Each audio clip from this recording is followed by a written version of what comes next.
5.000 banor të cilët jetojnë në pjesën fundore të ish-fushës së aviacionit do të kenë shumë shpejt në dispozicion infrastrukturë moderne. Bashkia e Tiranës po përfundon në zbatimin e projektit, i cili është i rikualifikimit urban të bllokut të banesave. 5.000 banor që jetojnë në pjesën fundore të ish-fushës së aviacionit do të kenë shumë shpejt në dispozicion infrastrukturë moderne. Bashkia e Tiranës po përfundon zbatimin e projektit të rikualifikimit urban të bllokut të banesave që kufizohet me rrugën Dritan Hoxha, rrugën Teodor Keko, rrugën Anesti Lubonja dhe parkun tek ish pista e aviacionit. Punimet për rikualifikimin e infrastrukturës në këtë blok u inspektuan nga kryetari i Bashkisë së Tiranës Erion Veliaj, i cili u shpreh i kënaqur me çurinë e tyre. Duhet ju bëj thirrje gjithë qytetarëve që të bashkëpunojnë me Bashkinë e Tiranës, me kompanitë zbatuese për të tërhequr avllitë e tyre, për të tërhequr muret e tyre.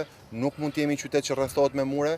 Unë besoj që tërheqja e murit vërtet liron vetëm 1 metër trotuar, por i shton shumë herë më shumë se sa 1 metër vetë vlerën asaj shtëpie dhe vetë vlerën asaj lagjeve. Është shumë gjë e mirë që kjo qeveri i ka legalizuar ndërtesat pa leje, por tani është shumë e rëndësishme që me të njëjtën monedhë këta qytetarë që sapo janë legalizuar t'i përgjigjen bujarisht qytetit duke lejuar që të paktën 1 metër, 2 metra trotuar, ne t'i kemi në dispozicion të një hapësire të përbashkët. Veliaj kërkoi bashkëpunimin e qytetarëve për të krijuar hapësirat e nevojshme publike brenda zonave të banuara.